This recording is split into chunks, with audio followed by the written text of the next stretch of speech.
if we think about like the way that Calendly segmented their market, the foundational segment to them isn't certain industries or people. It was this activity. Are they trying to schedule meetings? Correct. And the mistake that we see with a lot of companies, you ask a lot of founders, like, oh, what's the use case for your product? And they'll say stuff like, oh, it's for like increasing customer revenue. And it's like, wait, what? Or like growing the revenue base and all these things, or decreasing churn. It's like, well, Right. that's an outcome. That's not an Right. activity.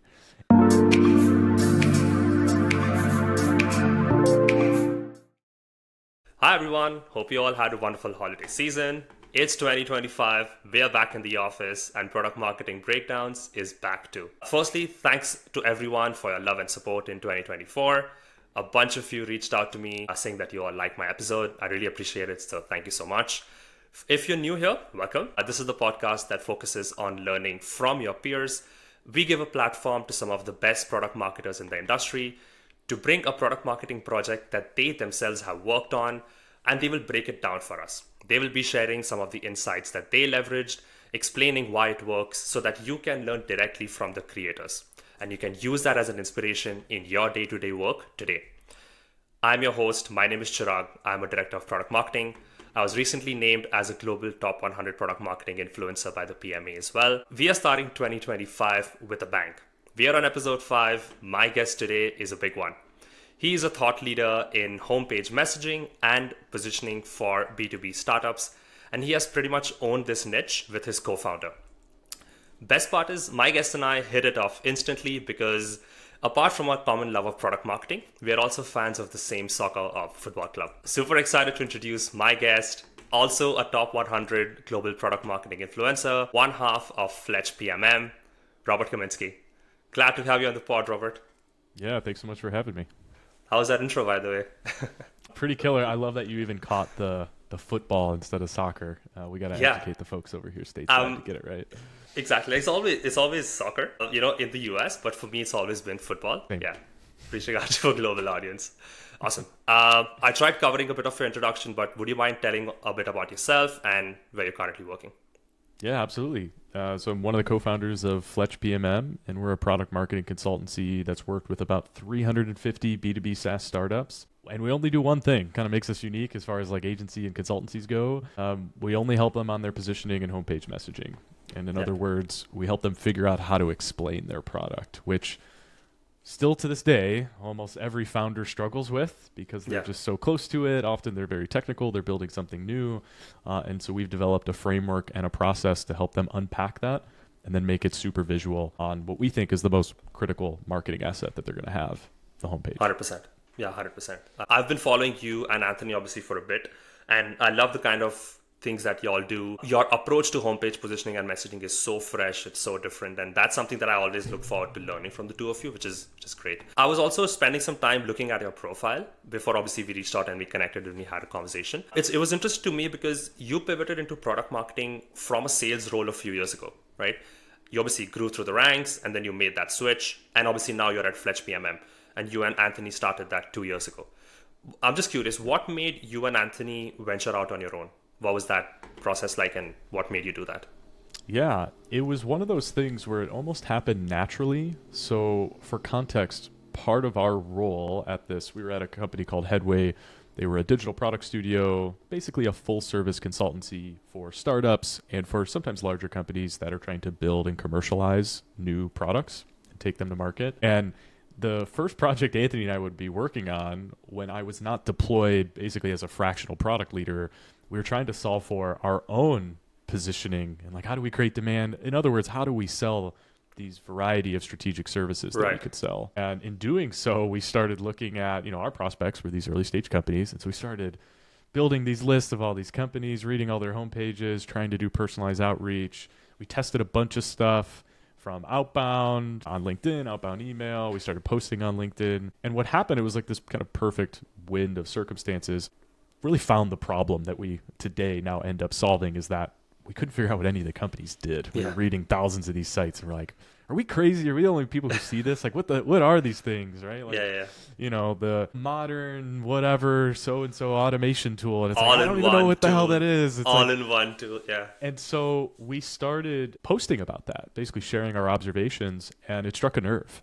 And what we realized is like the more we post about that problem, which eventually led us into helping some founders solve it, which is kind of funny because we didn't have the service, at least as a completed productized service in the beginning. It was mostly just we spotlighted this problem, we started talking about it on LinkedIn, and founders found us. And so like through that mechanism of LinkedIn, we basically cracked kind of the LinkedIn inbound code, more so in the way that we were writing and visualizing a lot of the concepts that we were unpacking. And what it led to was hundreds of conversations with founders that would literally raise their hand and they're like, I think I have this problem. Can you help? And so Anthony and I saw this and we started, like selling a service we didn't really build yet, but then that forced us to build it.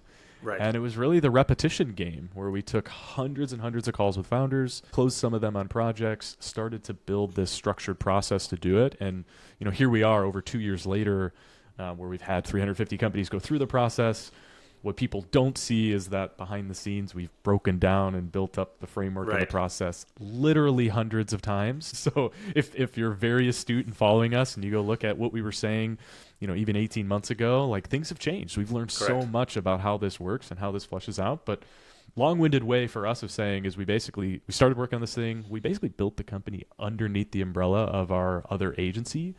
And we realized, hey, all the traffic's coming through our LinkedIn. We built the service we're delivering. Like, we should just formally spin this thing off and run with it as far as we can. And that's what got us here so far. I love that. I love you touched upon the fact that you started with LinkedIn and then it just touched a nerve with so many founders. Y'all started with that process not with the objective of getting founders to kind of, raise their hands and do that. You were just pretty much sharing your opinion. And it kind of took off from there. So there was no ulterior motive of like, okay, I want to start a business, I want to start a service. That's why I'm doing this. Well, sort of. Because in part of it, we were trying to, how do we get access to founders? Now, again, for more context, we didn't even know what we were selling. Right. So there was some motive of like, how do we basically create demand for this digital product studio? But we had no idea what that was going to look like. Right. And so it really was just about getting attention. And to us, that was really about learning as well. Sure. And then very early on, it realized like, okay, now it's time to build the business where we actually did have a focused effort. And so there was some, I wouldn't say ulterior motive, but it was more, how do we drive leads to sell $100,000, rapid prototyping, commercial launch services?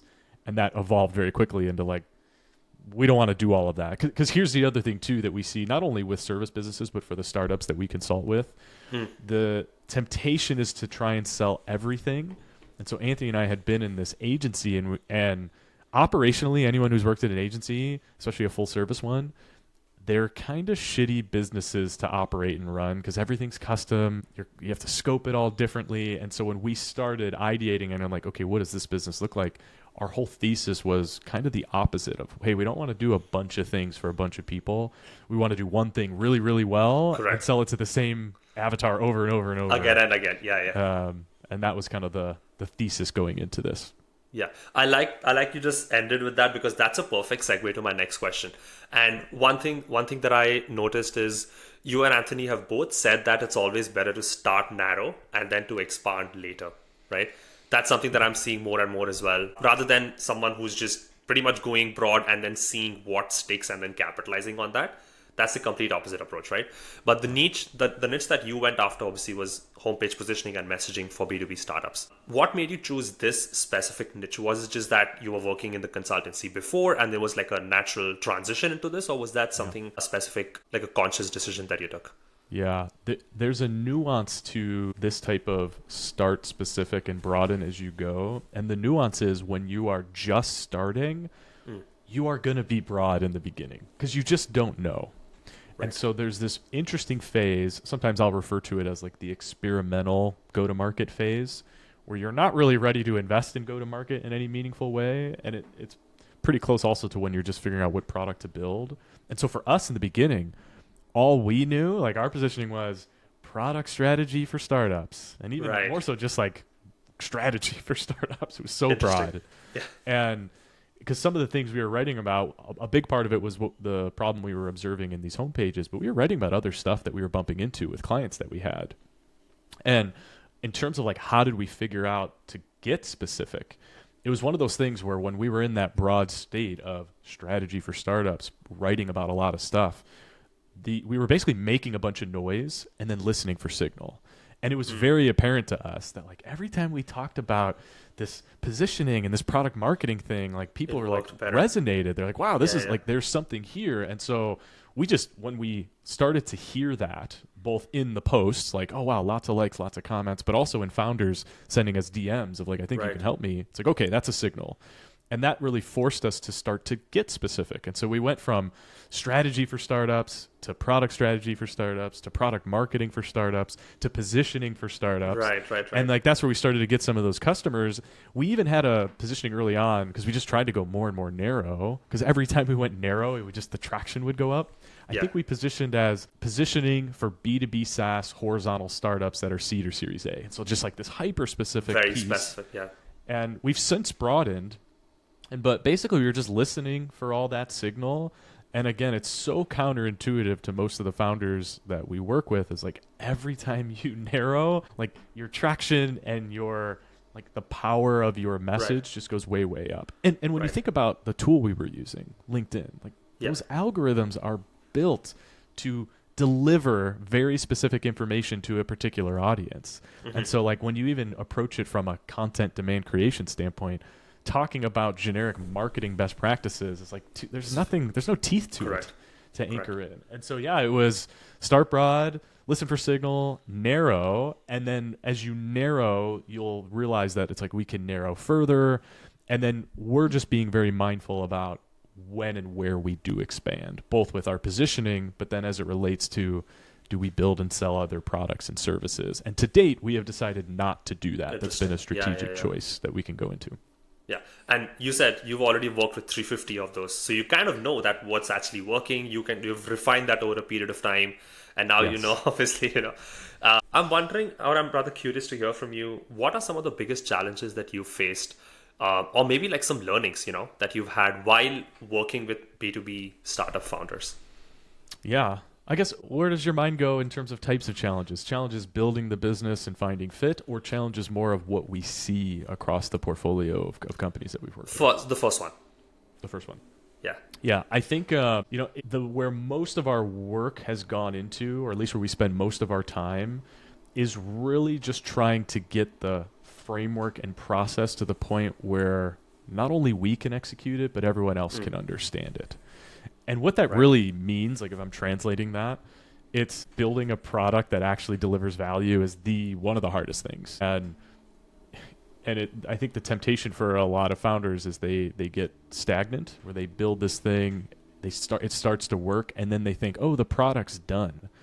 Right. That is not true. And so what we experienced, and this was very painful, we would take people through our process, and it would like work, but then we'd work with some clients that we'd end up in a scenario that we'd never seen before. And we're trying to apply this tool, this framework that we built, and we're like, man, this tool doesn't work, right? It's like we built this amazing hammer, and then we get into a scenario where we need a screwdriver, and we're like, shit, like this is broken. And so that's painful, right? We had to go through all these hundreds of iterations of like, wait, your positioning challenge is different, and we don't have a tool for this. And when you're starting, especially as a consultant, that's daunting, because you're basically in front of these groups that have spent money with you, and there's a piece that's like, oh, we don't know how to solve. And so you're kind of like building the plane as you go, which I think a lot of founders can relate to, making sure we're actually solving the problem. And that's where like maybe not so much in the last 6 months, but the 18 months prior, I mean, daily and weekly iterations on the thing that we were building. Yeah, and to give you a glimpse of what that looks like, that's Anthony and I spending several hours a day with clients, another several hours on the phone, breaking these things down. And our way of doing this was, our forcing function was the content. Like our whole thing was like, hey, things we're seeing in client work, we should be able to articulate in our LinkedIn content. So it created this like refinery of thought that pushed us forward. And that's what people now see, is we have this huge repository of resources. But that was the most challenging, and I think still will be the most challenging piece, is just having a product and service that continues to deliver, that is unbreakable in a way. At least ideally it's unbreakable in the model. Absolutely. Yeah, I think that's a great point. And this is also actually a perfect segue to what I wanted to touch upon next. Obviously, since this is The podcast is Product Marketing Breakdowns. We usually talk about a specific example of any project that you have worked on for any of the clients or anything, and we can kind of just look at that visually. So how about we jump into the example that you've brought with us, maybe introduce what the example is, and just walk us through your process for that. Yeah, absolutely. And so I'll do, before I share, I've got two examples we can dive into.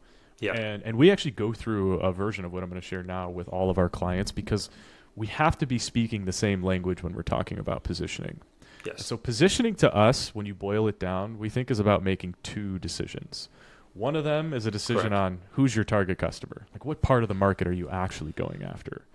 And once you have that, the second decision is then, well, how are we going to differentiate for that audience? Yeah. And so what makes us unique, and what maybe one of the real hard learnings we had, is when most folks go to actually segment their market to identify this target customer, most folks lean into things like firmographics and technographics. They'll say things like, yeah, we're for, B2B tech companies with 200 employees doing 10 million in revenue, and they have a sales team over 20 people. And it's like, okay, those can be helpful, but they're missing all the context of like what the problem really is and what that audience is actually trying to do. And so our view of this is that the most foundational way that you need or should be breaking down and segmenting your markets is based on whether or not they are carrying out the activities that your product actually solves for. And we call those activities a use case. And so some examples of this to like make it come through is, if we think about like the way that Calendly segmented their market, the foundational segment to them isn't certain industries or people. It was this activity. Are they trying to schedule meetings? Correct. And the mistake that we see with a lot of companies, you ask a lot of founders like, oh, what's the use case for your product? And they'll say stuff like, oh, it's for like increasing customer revenue. And it's like, wait, what? Or like growing the revenue base and all these things, or decreasing churn. It's like, well, that's an outcome. That's not an activity. And in a B2B context, like, people are buying tools to help them carry out their workflows. Correct. And so this activity-based framing on a segment is extremely powerful because it gives us this new vision into the market. And so with this definition, what it lets us do is it lets us look at markets a little differently when we're positioning with clients. And what you have to understand about these use cases, these activities, is they come in different shapes and sizes. There are some use cases that are very broad, like doing outbound sales. And there are some use cases that get very specific. Like if we start to break down outbound sales into its component steps, which are sub-use cases, building an account list, building outreach campaigns, running and tracking the campaigns. Yeah. And then even these can break down further. Well, I could source leads to build an account list. I got to verify the data. I got to enrich the profiles. And so what we're doing, and this is very unique when we're working with clients, is we're basically, all our effort is trying to get an activity view into their market. What are all the things our product could do? And we look at these brown boxes as individual markets. And then what we're doing is just evaluating, like, where do we want to play? Correct. Where is there a big enough market with a competitive alternative that we actually compete with really, really well? Recognizing that for each one of these boxes, they are going to be of different sizes, and there are going to be different competitors in the space. And in most cases, what we are trying to get a company to do is narrow their focus, going back to that core definition. Most people's definitions of their target market are just way too broad. And when we look at it through this lens, and you can even see some of these companies on the bottom that are doing a narrow part of a broad use case. Sometimes they're billion-dollar companies. They're massive. Yeah. And it's counterintuitive in the fact that sometimes when we go more narrow, we are actually, without realizing it, increasing the size of the TAM, because data enrichment actually plays across more markets than even doing outbound sales. And so the market grows. There are different teams going to be using it, and then you're expanding your product to more teams within the company. Yes. And so this is, in a nutshell, for us and how we operate, is get a clear view on the market from an activity lens. And then we're just working through where do we want to play, and we're trading off how effective the message is going to be versus how big the market is. And so for an example of this in action is, here's a company called BugHerd, right? And so for a little more context, they've actually had a decent amount of success in the bug tracking side, but then also on website feedback. This is how they were positioning before they came to us: the best website feedback and bug tracking software. And again, when we break this down through the lens of our model, what we started to realize is like, hey, the bug tracking activity as a market is actually a totally different market Right. than the market for getting client feedback on a web development project. Right. It's two And then completely they- different things. Yeah. Yeah, and then we realized like, hey, like where does this feedback even fit in? It's like, well, sometimes it's when people are doing digital marketing, sometimes it's when Correct. they're doing web development, sometimes it's when they're doing branding, and we're like, okay, like we've got some choices to make because right now they're trying to play across these two markets, and as you could imagine, these are different audiences. This is a Yeah. developer audience. Yeah, This that's more over here is business owners. This over here could be PMs or designers. And so what we had to do with them is like put this in front of them. And then like any good positioning project, it comes down to making hard choices of not just where to be, but where not to be. They were Correct. willing to go down this more specific road of like, you know, we are more working with studios and agencies that are doing digital marketing, and even more so, our market is all around getting client feedback on the website, which again has all these pieces. And so there was even sub choices in here. What we decided on is that managing feedback with a client on a web development project is actually quite specific. And then we just had to frame it up against like, well, what are we really competing with? Are we competing with sending messages back and forth, hosting meetings to get this feedback, using project management tools, using another dedicated tool? And ultimately, where this boiled into is we decided to kind of position against multiple of those pieces. And so this is kind of the transition of, hey, rather than trying to go after the bug market to developers, we're just going to go after this website feedback market for agencies and positioning it against effectively all the things they're running into. Your project tracker's not good enough. Your client doesn't know how to share technical details, and your feedback's all over the place in meetings and emails and screenshots. And so much more targeted message. And again, all of this copy only can happen when you make these hard choices. Correct. To decide. And so I'll pause there. That's like one example of how do we get a view of the market? How do we try and get specific? And again, all we're really doing, coming back to this equation, is getting super clear here. This is half the battle. Yes. More than half the battle. If you can nail this definition, differentiating to that audience gets actually pretty easy. Easier. That becomes easier then. Correct. Yeah. Yeah. I love that. The examples that you showed that when you go into sub use cases and you had like Zoom Info, Gong, and so on, is that more of a result of your own primary research, or is this something that is also coming in from the founders themselves? Like, how do you go about doing this process? Yeah, it's an awesome question. It's a little bit of both. So we take the first step. The way we build the first use case map for them of their market is we audit their entire site. They fill out a positioning questionnaire and give us information about who they think they're targeting. Often it's filled with a lot of firmographics and that sort of thing. We also review a sales demo of what they're doing. And then in the survey, they tell us who they think they're competing with. And so we take all of that information and we get a little bit of an assist from ChatGPT to educate ourselves on the different markets. What this starts to look like is when we're doing the audit, we're doing this manually where we're taking all the elements in our positioning model, primarily focusing in on use case and product category, but these other elements are important too that can add extra layers of segmentation. We're basically, every time we hear them say something unique, we map it. And then what we do is we go back and we say, hey, how are all these tied together? Are they tied together? Are there existing markets that are mature? Are they immature? And it allows us to start to build different maps like these. And then we can familiarize ourselves a bit of who they're competing with. It's very tricky. We're not trying to get these maps to be perfect. And so what we're trying to do is get them close enough, and then we get them in front of these founders. And here's the other insight to this when we're doing positioning. We are not SaaS whisperers. Like, our goal is not to be market experts in every industry, because we've worked with companies across all these industries. We're trying to get good enough and then rely on the insights of the founders. Like, do you know your market? And so we put the first one in front of them, and then often what we're doing is refining it with them. And then once we feel like we have the clear view, then we can step back and literally, just like a good map, like a good treasure map, is like, all right, what part of the map do you want to go play for? Right. And then it's a matter of just deciding which one resonates most with them, and then digging that further, as you showed the graph as well, right?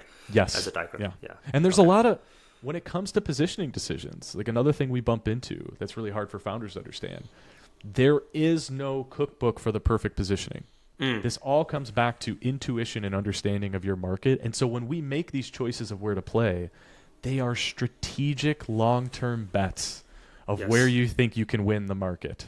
Yes. we won't know if they work until you go and execute, and that's a 2, 3, 10-year journey. And so like we get the question, which one should I do? And we're always like, I don't know, which one do you think you can actually win and like make progress in? Like it does come back to a founder's intuition. Because if you also think about it, with a decision at this point has so many downstream implications. From this point on, everything changes. Your sales motion changes, your go-to-market changes. Everything you do, your overall product roadmap definitely changes, right? To incorporate that. So there's a lot that rides on that decision. Do any of the founders consult their, let's say, an A-plus customer that they already have? Do they bring their existing customers into the decision in just trying to inform where do they see this particular company? Because that could be a different lens as well, right? Yeah. Occasionally, yes. It's the exercise we actually do in a lot of our workshops is trying reverse engineering what the journey was like for their best customers today. Right. But there's an insight in here that can be very dangerous for a lot of founders working on their positioning. Your very best customers that have been with you for a long time sometimes are really bad to talk to when you're thinking through how do you position for a market that doesn't know who you are and what you do. And so like specific examples we see is oftentimes when customers are great, it means they're buying other parts of your product and they're very advanced and they're very far ahead. It's the mistake is thinking, oh, I'll just go to them and regurgitate why they love the product. But you forget they might be 3 years ahead of where your prospect's at. And so there's a difference between voice of customer and voice of prospect. Interesting. We put a huge emphasis on the prospect level, i.e., what was that good customer thinking when they got into the first sales call, when they came to your page for the first time? And most often, the problem and or use case that they were shopping for is very different than the one that they're using you for today. Understood. And so it's a wonderful question. It can be tricky, but we're usually just looking at, okay, do you know who you want to recreate? What was it like at the kind of moment of contact from a product positioning standpoint? And where were they? And the last bit I'll say on this is that most founders forget about this, and they have what we call the curse of knowledge. They, like their best customers, can't even imagine a world what it's like not to have their product and their understanding of what they do. And so us coming in and almost having a little bit of ignorance about their product is a huge boost to get to this clarity of, well, how do we explain ourselves to the beginners, which is basically all your prospects. Correct.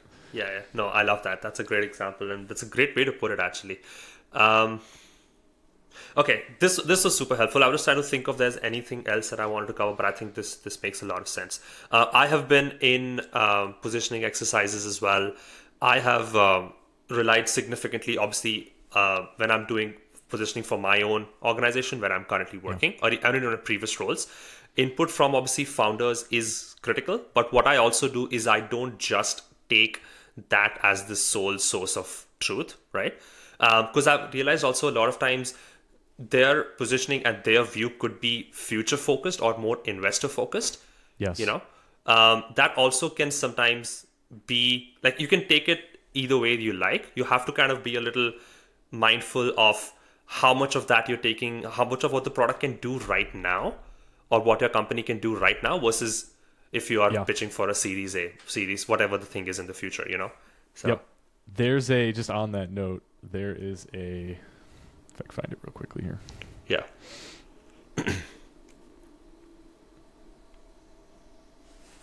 I love Figma too, by the way, while you're doing that.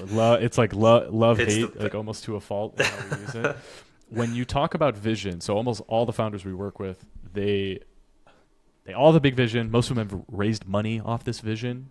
And there's this very real trap that happens to these founders. And anyone who's gone deep on Crossing the Chasm, there's a lot of overlap in the thinking that we have. Great book by Jeffrey Moore, highly recommend for anybody doing product marketing. But for these startup markets, these visionary founders will often raise money, and their first customers will be other visionary leaders and technology enthusiasts. And so here's what happens. They raise a bunch of money by sharing their vision.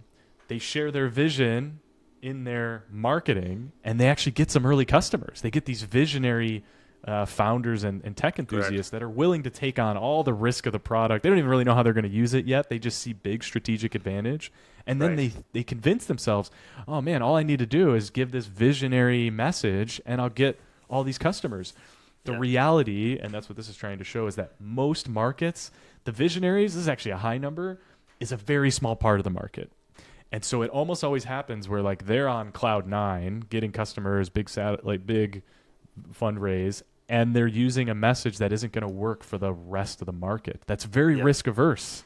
Yeah. And so when they come to us, we have to have this conversation of like, hey, does this audience actually care about your vision? Because most of the market doesn't give a shit about your vision. And a part and of also, it does. Yeah, and also, what are they purchasing? Are they purchasing a vision? Are they purchasing a product? Right? That's another thing to think about also, right? Yes, 100%. Yeah. Oh, this is so nice, so interesting. There's one more nuanced thing that might be interesting for the audience to understand, just to kind of close the loop also on this here.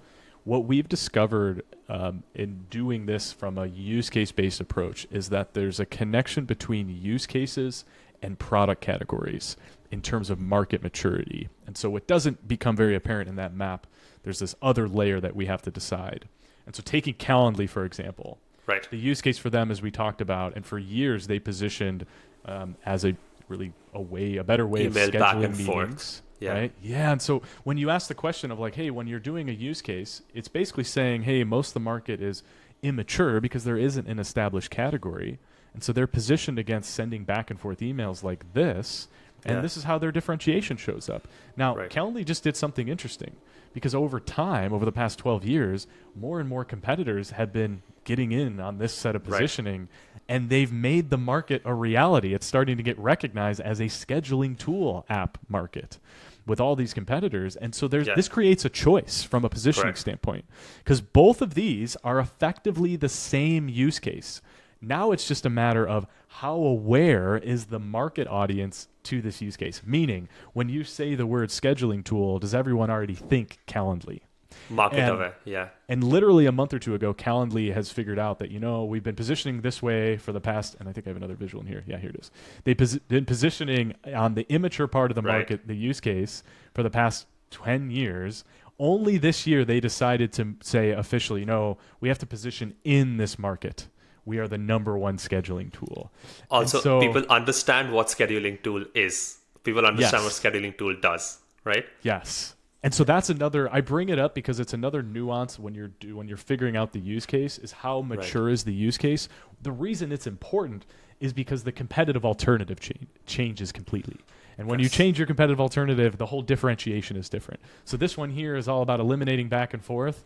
This one here, like all these tools eliminate the back and forth. And so Calendly actually has to differentiate in other ways. Oh, we have an advanced routing piece and we're really well known and we're the easiest to use and all this other stuff. Yeah. Two different positioning strategies. Totally. One of them, the market is not even problem aware, right? So in this case, they're not even problem aware. So you're saying using emails back and forth is a headache, is a pain. And we are solving for that through this. And now obviously they're looking at more against the competitive and seeing how they're... Yes. And I would even say, though, to challenge your phrasing, this group is problem aware because they are doing this activity. And this is what gets a lot of companies. They're like, well, right. They should be doing this. And it's like, well, wait, if they're not putting any energy into it, what it means taking this lens, it's like going back to here, if no one's trying to build an account list, well, guess what? You can't show up to them and say we're a better way to build an account list and try and convince them they should do it. They're like just not in market. And that's why this view is so powerful. It lets you ignore parts of the market that aren't actually in market for your product and save you a lot of headaches. Because if you're going after and trying to educate, you should be building account lists and you should be using our tool to build account lists. Like, good luck. Uphill battle. Kudos to you if you figure it out. Correct. Yeah. This was awesome, Robert. Thanks so much for walking us through. I learned so much as well. I want to move on to another section that I like to call Tool Talk, and which is where I'll ask you, what is a specific tool or software that you use in your day-to-day that you see the most value in? I know we did a good amount of time in Figma. Is that going to be it, or is it another one?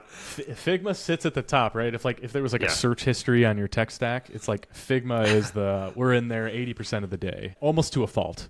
We run all of our workshops in it. We create all of our content in it. We do some of our planning in it. We do audits inside of Figma. Like, we do presentations inside of Figma. Like, that is the tool, which kind of funny story for any of the folks who've been following our stuff. We are very design oriented in how we do our content. But Anthony and I don't come from a design background. In fact, the digital product studio we spun out of, the group there made a point of being very explicit with us of like, you guys are not designers. And so maybe that's created a little bit of a chip on our shoulder to like just live in Figma and kind of be pretty decent at design now. But that's the big one. As far as our like business tool stack, I'm trying to think, like operationally, we use PandaDoc for contracts. Mercury is our bank. We use Calendly to kind of do some of our in-between scheduling here. Slack for a lot of our customer communication when we're inside of projects. LinkedIn being the big tool, like probably another number one that we spend a ton of time in. Yeah. And let's see what else is in my bar here. Here's a kind of a unique one for us tech stack wise. And I don't know if any other companies are doing this, but we have, and this kind of combats the all-in-one approach, but we have messaging tools for different threads of messaging. And so if you think about LinkedIn, like there's messaging in there and there's DMs. We use a tool called Condo, by the way, which if you have a lot of LinkedIn DMs and connections, it's basically superhuman for LinkedIn. So love what they're building. It's very new. Highly recommend them. We have email, which I also use Superhuman for another layer, mostly client contracting and back and forth planning sessions like this. And then we have Slack for actual client work. So those are like the three so far. And then we have internally it's an app called Signal. It is a separate like text messaging app that we use just for Anthony and myself and the few employees that we have on the team. And so we have truly segmented the way that we communicate. The reason we did it is it helped us because we used to do everything over text, like Anthony and I. And what he realized is like he's got a bunch of noise in his text, like old friend threads. And he's like, no, I got to keep you separate. And so he wanted to move us into Slack. But Slack to me was overwhelming for a different reason. I'm like, oh, we got all the client stuff in there. I was like, if I want to ask you a question, I don't want to be going to Slack. And so we did this funny thing where we have just separated all of our chat messages like by thread, and it's the anti all-in-one where some people are like, oh, I want to see it all in one place. No, I want a triage. What other tools and areas come to mind? I'm trying to think operationally here. Did you consider anything that's apart from Figma? Did you look at Miro? Did you look at we used to be big users of Miro. The thing about Miro is it's hard to make stuff look really nice. And so we found ourselves doing some things in Miro, some workshops, but then it just lacked this like presentability to it because it's meant to be a little bit more, internal, collaborative, and and so that just moved us into Figma. The funny thing is we've never really moved into FigJam. There was like features that we didn't get out of FigJam. I love FigJam. I'm a big FigJam person, so we can connect separately about that. There was more just like the component stuff, and we're like, we'll just keep it all into like a design file altogether. Fair enough. The other big tools for us, Fathom is something we've been leaning into a bit for meetings, whether it's just sharing the recordings, but also going back and digging into the workshops to find insights as we're working through building out the messaging and the copywriting. We use Webflow for our website, and that's kind of it. Typeform we use for surveys for part of our project. That was a new shift. We used to use Google. Yeah. Pretty lightweight tech stack altogether. And then ChatGPT is another big one just in terms of how we're constantly tinkering with that and starting to play around with building our own tools for that. This was great. I want to move on to the last section, Robert. What excites you most about where product marketing is going in the future and what the future holds for our overall function from your perspective? For me, I love, number one, it's definitely been, I would say, in the spotlight for the past couple of years. And so I feel pretty lucky by that as well, just with kind of the wave that we've been following. And with the more exposure, more people getting into it, I think you're going to see the kind of best practices really get established. We've seen this a bit with some other roles like customer success, which you could argue is like now sort of dying in different ways. But with all the attention, more people are looking at it. You're going to see great frameworks and great tools and great approaches. And the best part is, and we're using LinkedIn for this, is when all those approaches collide, like everybody gets better, right? Like we'd love to, sure, if we have to steal a concept from someone else who comes up with a great way of framing, it's like, oh my gosh, that's just going to make us all better as we learn.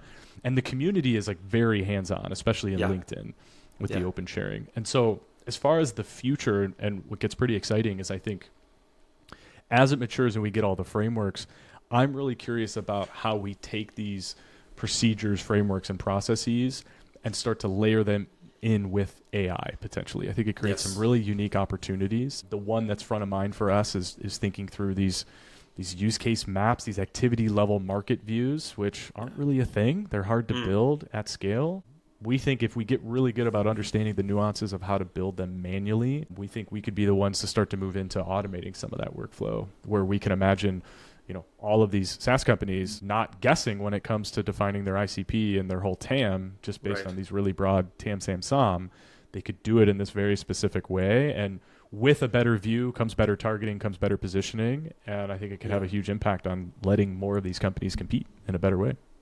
Totally. I think one thing I like you touched upon, obviously the work that you're doing with B2B founders as well.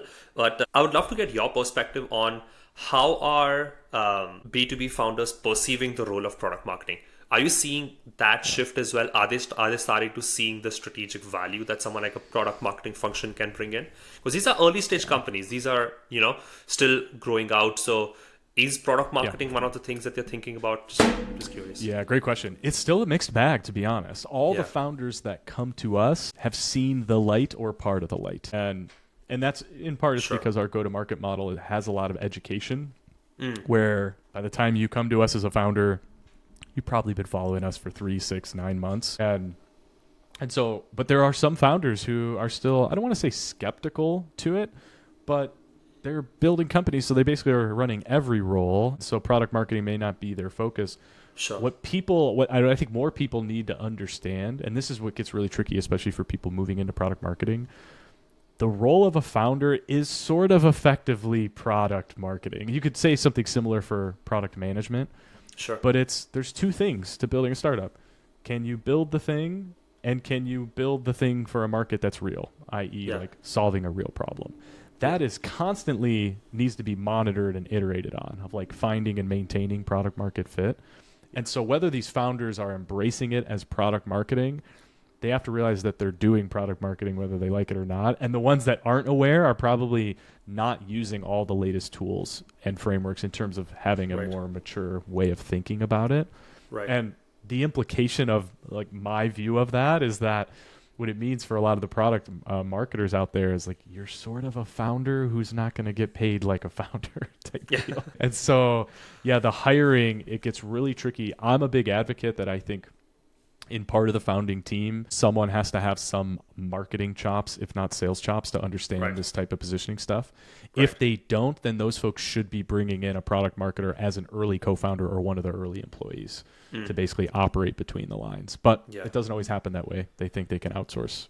Yeah, I think what you just said is going to resonate a lot with the people who listen to this podcast usually, because I've been speaking to some other people who consume this podcast, and a bunch of them are solo PMMs. So for them to hear something like this is going to be so valuable, because then they can take this and they can kind of have that conversation with their founder or with their executive team and kind of shape the narrative and where they think the product should be going. So I'm glad. There's a note on these solo PMMs too, is like, and this was tricky for us to learn, and we built the business in a certain way where we sort of avoided the struggle. But product marketing, the strategy work, when you're in an early stage company, is actually only a small part of the work. And so like if I'm a founder hiring an early stage product marketer, I'm looking for, and this might be a unicorn hire, but I'm looking for someone who can do the strategy.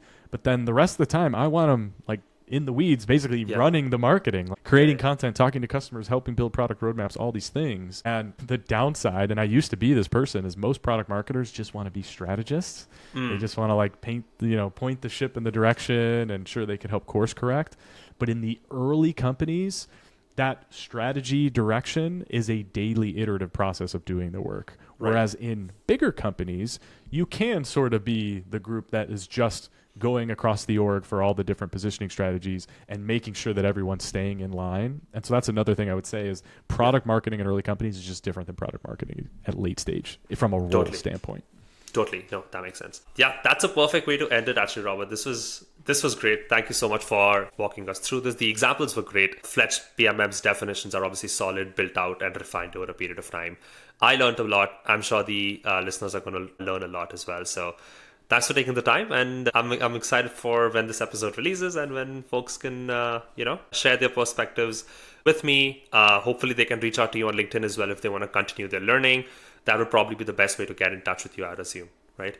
They can indeed. Yeah. Thanks so much for having me. LinkedIn's the best way to get in touch. Shoot me a DM, jump into the comments. We do everything manually, so bear with us on replies. We've yet to automate anything on LinkedIn responses yet. We're pretty reluctant to do so, but yeah, join the conversation there and reach out. Awesome.